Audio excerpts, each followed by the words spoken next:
know Shawn Dooley as the charming and cheerful and accommodating town clerk here in Norfolk. Well, he decided to go for the seat, the House seat, that Dan Winslow vacated last spring. And so my guest today, and I'm very, very pleased, is State Representative Shawn Dooley of Norfolk. Thank you so much for coming. I'm glad. My pleasure. Thanks for having me. Oh, now I wanted to ask you about what interested me was I had heard that you had voted sort of away from the bulk of the party on the budget, and I was very interested in that. And I was wondering if you could talk about that. Oh, sure. The budget that we had come out back in the end of April, it was more expense than I wanted to have, but we got some good things in for Norfolk, and we got prison mitigation.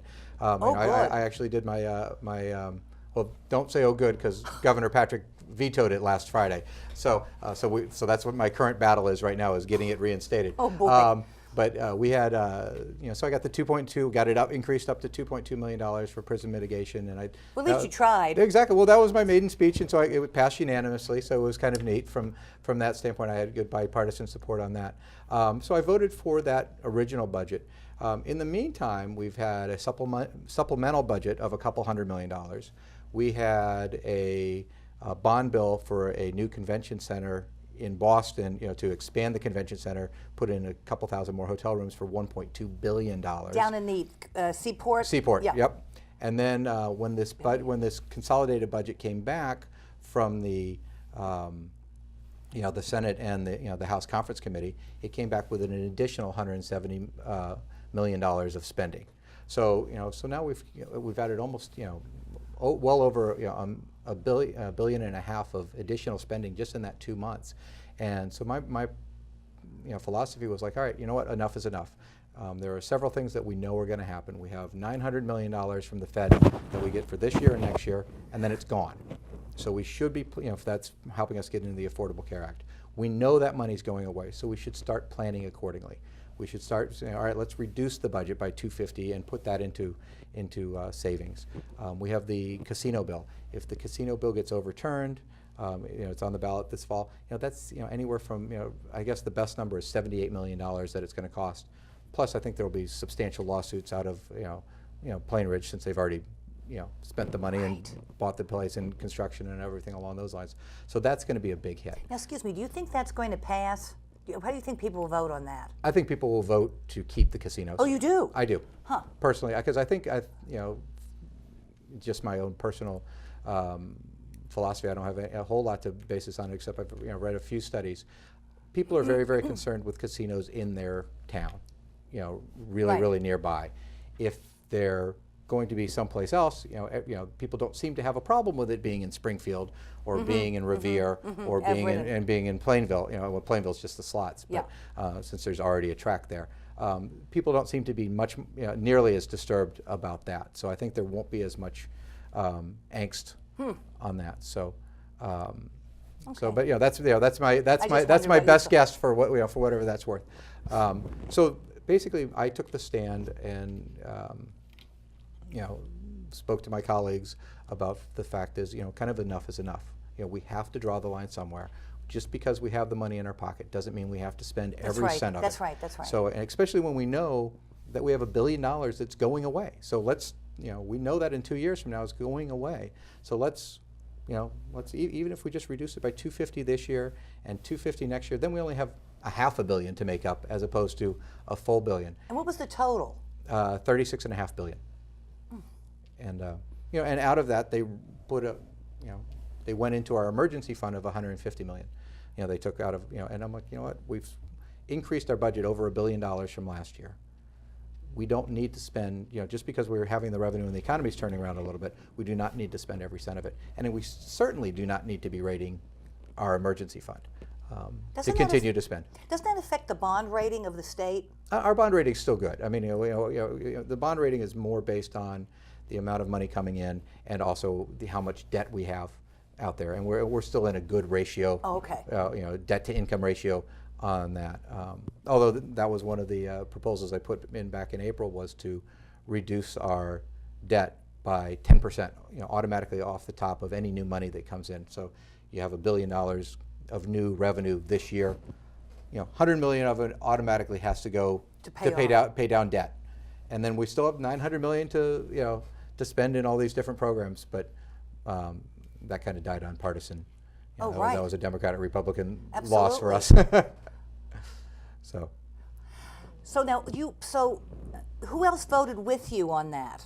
Let's see. On the Senate, Bob Hedlund. Oh, and more importantly, why do you think so many? Now we're just talking about the House now. Why do you think so many went along with it? I think a lot of people went along with it. There's a couple philosophies. There's one. Well, we voted for it in April, so we wanted to keep it going. There was definitely some strong arming and twisting from leadership on the Democratic side. Even against Republicans. That all right, well, you got X, Y, and Z in for your town. We gave you this. You should support us on that. Right, so right. so it's it's a little quid pro quo, and just we didn't have to give you anything. We were nice. So don't slap us in the face. And I had spoken to Chairman Dempsey, who's head of Ways and Means, about it beforehand, and I explained my case of my philosophy and why. So for whatever reason, I didn't get twisted. Maybe I'm still fortunate enough to be the young, naive, new guy that that they're giving me a little bit of a pass before they really hammer me home. But oh, I'm sure when somebody new comes in, they look around. They sort of look at them to see what they can get away with and how they can pressure a person and what they're weak. Oh, I'm sure it's like a zero-sum game. I mean, what is it like being up there as part of the minority? Well, I was going to say, I would say the minority party. I mean, such. I was going to say, being part of the minority party isn't bad. I mean, most of the the Democrats, I'm friendly with quite a few of them. Very respectful, very collegial. There are the certain factions in both of our parties that are the extremists that just no matter what, if a Democrat says black, we're going to say white. That sort of philosophy. But for the most part, they're very sympathetic. They're willing to listen. Things along those lines. I'd say the most frustrating thing is. No matter what the argument is, if the Speaker of the House has a strong opinion on it, and that's where he's going to vote and he's going to push his members to, it doesn't matter. I could have the cure for cancer, and people, and I've had Democrats come up with me and they're like, Shawn, I'd love to vote with you, but it's not worth ticking off the Speaker and getting his ire. It'd be different if my vote was the deciding vote and would push it over to being a win. But if it's still going to lose because we're still a small enough minority, us picking up 10 or 20 Democrats still doesn't give us enough to win on the bill. No, but people want to see you take a stand. Oh, I campaigned on it. Well, you know me personally. I'm of the philosophy of I'm going to do what's right. I'm going to stand for what's important for this district, and lower taxes and try to get more local aid, because these are the sort of things like the mitigation money. Like the mitigation money, exactly. And I'm going to fight for those things. And if that makes me unpopular up there, that doesn't matter to me. My priority is the people of this district and trying to lower our taxes around here, bring more businesses in, and make sure that we have as many services as possible, fix our roads, things along those lines. Now, I interrupted you. You were going to say who had voted with you. Let's see. So, like I said, Bob Hedlund voted with us on the Senate side, and then on the House side, let's see, Lenny Mira up from the North Shore, Jim Lyons up on the North Shore, yeah. Mark Lombardo up on the North Shore, Kevin Kuros, kind of on the Worcester, Metro West area, Ryan Fatman. And I might be missing one. Peter Durant, maybe. I think Peter Durant. Well, those are all good. Yeah, all great people. It's funny because I'm more of a, depending on who Lyons and Lombardo, they're much more very, very, very staunch. They're more the black-white conservatives. From the standpoint of they just they don't do a lot of work with the Democratic Party. So I was kind of the exception to the rule in that particular really? group, because I work with the Democrats. I mean, I understand my role as a politician is that they're in the supermajority. I need them, and I'm willing. I got to sit down and talk to them and convince them of my point. and so I have to build, building the relationships, building partnerships, and so, I understand that. So sometimes I get, I'm get called a little more establishment than I would particularly like, but like I said, only thing that matters to me is best for, the 9th Norfolk District, and that's my focus. Now, there's a lot of candidates out there this time, though, aren't there? There are a lot of Republican candidates. Actually, not. As I was gonna say, around here, there's a decent amount. I think there's only 25% of the races are contested. So Really? 75% of the races are uncontested. Uncontested. Completely. Oh. Yeah, I think that was in the Globe yesterday. So it's which is a little disconcerting. I mean, you hear more about it because it's a gubernatorial race. So you hear the, we have Patricia St. Aubin, from Norfolk, right. running for auditor. So you hear about Michael Soter in Bellingham. Michael Soter running for the commissioner. Commissioner of the Norfolk County. Somebody running for Secretary of the Treasury. There's a, gosh, I've got it wrong now. Let's see. Miller's running for AG. Darkangelo's running for Secretary of State. Mike Heffernan from out of Hopkinton is running as for treasurer. He's a business guy. And obviously he's Karen a short fellow, older. Yeah, he's like probably mid-50s. Oh, okay, that's what it is. Yes. Very generic businessman looking. Yes, yes, okay. I'm sure he would appreciate me calling him a generic businessman. Or me saying it. At least I didn't say he was short. So. Oh dear. Yeah. Huh. Now, the other thing I think you were sort of interested in talking about was the gun bill. Yep. I know some Republicans voted against that.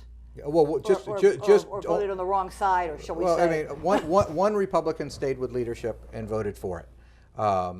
The bill 4121 that got released at the end of May was horrible. It was a complete abomination of our Second Amendment rights. It did absolutely nothing for crime. It was just this crazy gun bill. The joy of Beacon Hill, the backroom politics. People got together and met with the speaker. It was the speaker's gun bill. Now, who proposed that? The speaker. Oh, the speaker. Now, what well, was so bad about it? Can you just quickly say what? Give us an example. It just created a ton more regulations for legal gun owners. People that wanted to, just have, hunters and sportsmen, things like that. They had to do all sorts of hoops to jump through. They couldn't sell a gun personally. They had to give it, they had to sell it to a dealer, and then the dealer would have to sell it. It gave the Attorney General basically blanket powers on determining what guns were legal or not legal. They would have a list that they would say, all right, that gun, I don't like the way this gun looks, and so we're going to put it on the blacklist for Massachusetts. So it just gave unprecedented rights, or took rights away from people.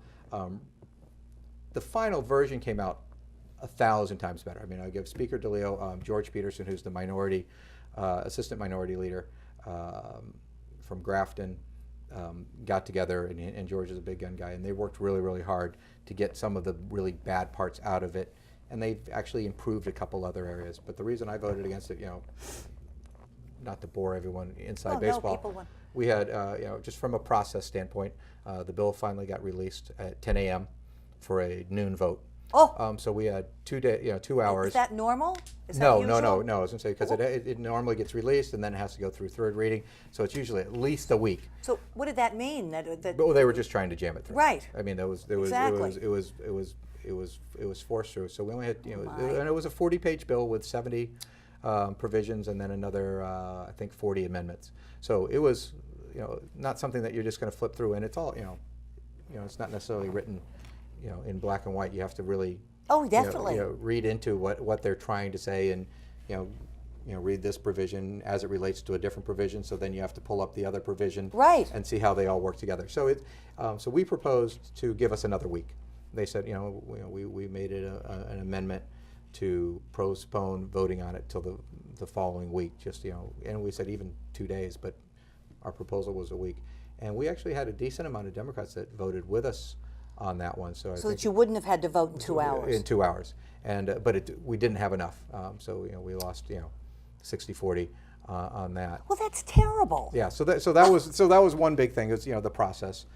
Two, one of the big components of the gun bill was school safety, and so they had a lot of provisions in the gun bill for in relationship to the Newtown shooting, and doing more, having resources at the schools, more training, having a police presence at all schools at all times, things along those lines, which were actually, some of these were really good provisions, but the problem was there was not funded.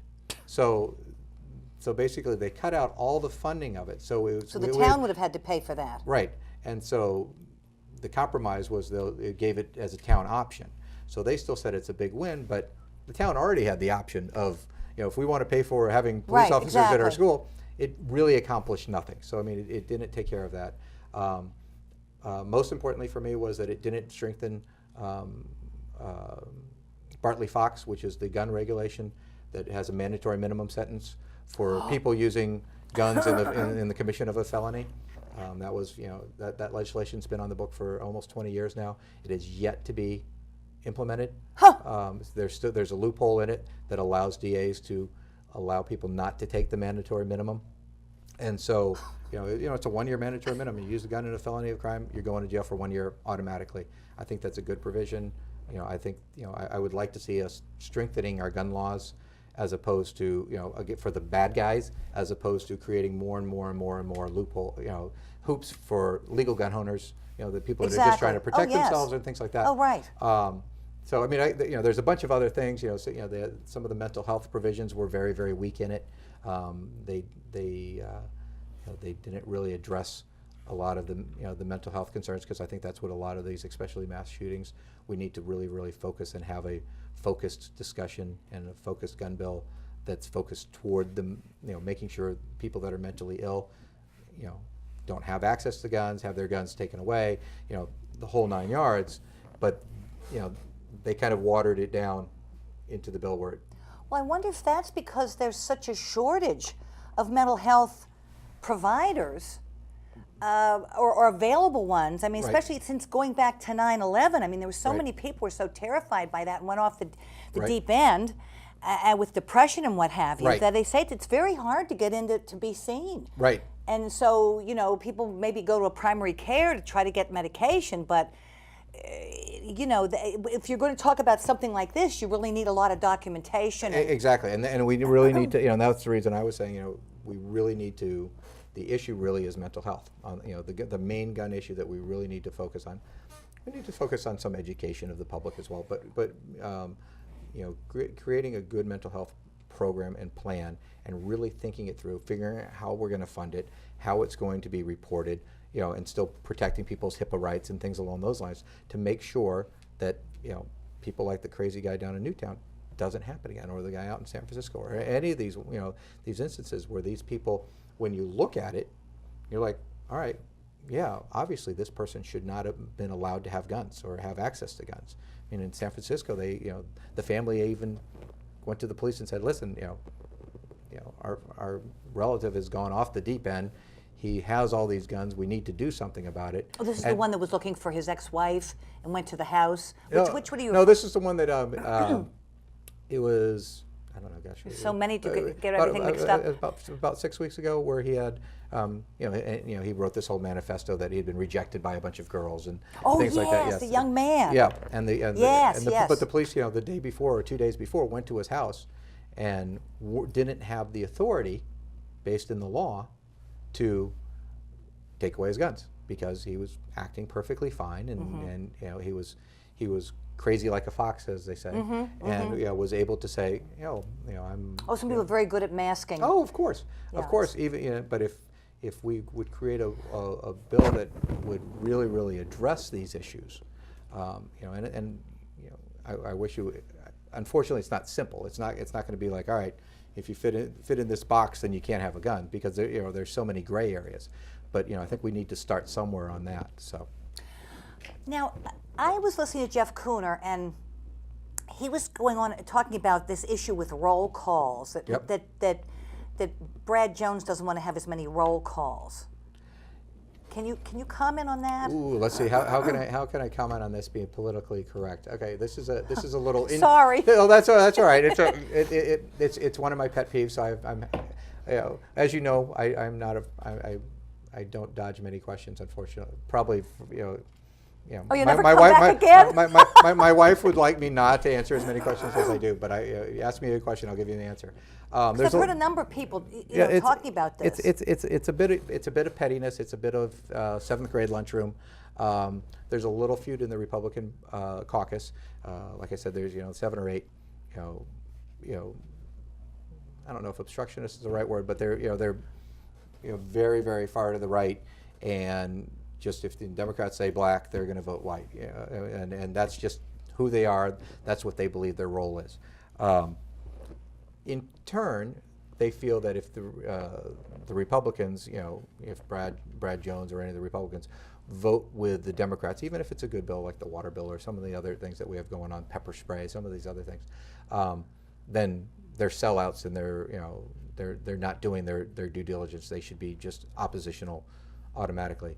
And so they've gone on in the press and said, Brad Jones is a lousy leader. We should get rid of him. We should do all these things, and they'll talk on the radio and in the newspaper about how horrible these people are, and they it's just there's only 29 of us, so it's somewhat of a shootout in a lifeboat. We should be focused together. We have much bigger problems than infighting, but it's very petty. So in response to that, a lot of people in the that have been attacked, personally, has said, all right, if those 7 get up and they ask for a roll call vote, they attack me all the time. Then all of a sudden now they want something, and so I'm supposed to support them. They're like, you know what? If you're going to attack me in the press and you're going to badmouth me to my constituents and on Facebook and everything like that, fine. You know what? I'm not going to stand for you. I have a different philosophy. I stand for any Republican that votes, ask for a roll call, unless I'm morally opposed to it. I will stand, just because I think that's the right thing to do. I think we're on the same team. We should stand, and I think the more roll calls we can get out there, the better, because it gets to show people how they how everyone really feels and votes, as opposed to just a verbal vote. How does denying a roll call change anything? I mean, unless somebody didn't want anybody to know. So when you ask for a vote, in order to ask for it to be a roll call vote, you ask for it to be done by the yeas and the nays. Right. And so you have to have 16 people stand up in favor of your motion. At least. In order for it to go forward. Okay. So if only 8 people stand up, that means it's not going to be yeas and nays. It'll be called on by the chair. So the chair will say, the Speaker Dooley will say, if he's doing just a verbal vote, all in favor aye, opposed nays, ayes have it. Because basically, since he has the majority party, right. we don't actually even, people don't even get the chance to say anything. It goes that fast. And he'll just automatically, whatever he wants, ayes have it, nays have it, whatever basically his decision is, that's where it goes. So that's, that's a little inside politics, but it's, that's the problem. I disagree with it. I think, I also disagree with speaking poorly of leadership and a Republican in the press. I'm like, if you want to have a fight, then in January we should have, you can have a debate over who's going to be leader and fight that way. But we need to be concentrated on working as a team and trying to accomplish things, as opposed to a little petty infighting. Well, it's true. That is true. And so now we have about 5 minutes. Now you are involved with Shawn O'Connell and some others on a small business bill of rights. Is that what it's called? Is that going to be a bill? What is that? It's about 10 different bills. I don't think any of them will go through this session, so it'll have to be refiled in January. But it's just basically a small business owner's bill of rights. It's trying to help the small business, community, not have some of these laws that are designed really, that they're kind of, collateral damage on. One of the ones that I proposed was the creation of any bill that it will affect small business owners. It has to wait a year to take effect, unless there's an emergency reason, environmental or safety or things along those lines. But it take a year. So for them to accommodate. So that way they can plan their business accordingly. Right. And say, all right, every single business now has to have, spend $500 a month on XYZ insurance. that's not in people's business plans, especially the smaller businesses. And so it's like, all right, just give them a year. It still goes into effect. And that way they can plan accordingly and be like, all right, I need to adjust my inventory. I need to make sure, I have the people properly trained on this new policy and procedure, and then go forward. I probably should bring this up because I don't remember the details, but I know at the salon where I go, she was saying if she has less than 3 employees, it was something that had to be done. And I said, with under 3 employees? Oh yes, it's been that way for a long. And I don't remember exactly what it was, but it seemed kind of draconian. Right. It was something I can't remember what it was. I said, "What? Just a tiny little salon?" And right. Yeah, I was going to say, and that's the problem with some of these bills is they're well intentioned in who they're targeted, but there's sometimes collateral damage. All right, if you're going after IBM, or we're putting this law in place, sure, IBM can afford it, they can train their people, things along those lines. It's not it's part of doing business. But unfortunately, Joe's computer shop that has, 8 people still falls under that same regulation, and he's going to have the same expense. And even though it's still, it's minute for, IBM. Oh, sure. For Joe, if he's, especially in this tough economy and in going through the recession and things like that, that extra $500 a month is the difference between him keeping his company afloat. And you can't change your prices that fast. You can't pick up that number. So that's that was one of the and there was 9 or 10 other similar just very, very common sense proposals trying to make. It doesn't often fly, does it? Well, we're trying. You just got to keep throwing it out there. Get as much that's to get to stick, and and just keep addressing the issues and try to keep moving forward, making things better. Before the show, do you have any suggestions if people want to go and read these bills and follow a little more close? Because I was telling you I was online last night and I was looking for the business about the vote on the budget, and I know I was at Smart Vote. Right. But where can you go to actually read the bills and see what's coming up and see who votes for what? Is it? So go to malegislature.gov. Okay. And then you can do, it has a bill portal in there. Okay. And so you can put in a keyword, or if you happen to know the bill number, you can put the bill number. It'll actually show it all up. And then you can actually even see if amendments have been filed for that bill. You can see that, or if you want to go on, if it's something in particular that I'm sponsoring, you can go on my area in there, and then it'll show my sponsorships, bills that I've sponsored, I did see that. And then all the bills I've co-sponsored. So that's if no roll call has been taken, there's no way to find out who voted how, even if you have a bill number. Excuse me. Oh, if it hasn't been done via roll call, it's by just Speaker Dooley saying ayes have it. No, it just passes. All right. There's no, which is the reason it's done that way, is it gives cover for his members, is that they could say, well, I was voting, I didn't support that. Exactly. Because there's no vote. So one of the things I put in the gun bill was to give Warren Tolman, who's running for Attorney General, has pushed that he wants to have fingerprints on the guns, and he feels he has a lot more power than the legislature. So I put into the bill that no constitutional officer can supersede the legislature in implementing additional gun laws, and without the legislature's direct approval or vote. And so unfortunately, that failed, but I called for a roll call vote. I got a roll call vote. So the people who voted against me, if they're running this time, then we can say, all right, well, why did you vote this way? So I know we're running out of time, so I'll let you. No, we do have I just wanted to say now, when are you going up for election again? This November. Oh, all right. So because you've been, so when was the election? January 7th. Oh. And so that was finishing the rest of Dan's. That long ago? Yeah. So January 7th, and I got sworn in January 29th. So Dan, I'm finishing out the, the last, year of Dan's term. And then there's election again in November, and then, knock on wood, I'll take office again in January. So now as far as you know now, do you have any opponents that? No. No? No. So we'll put up the website. You have a website for that. It's repdooley.com. All right. And it's I was gonna say, it's currently being done this week, so it might be up or might not be up, but yes. Yeah, so.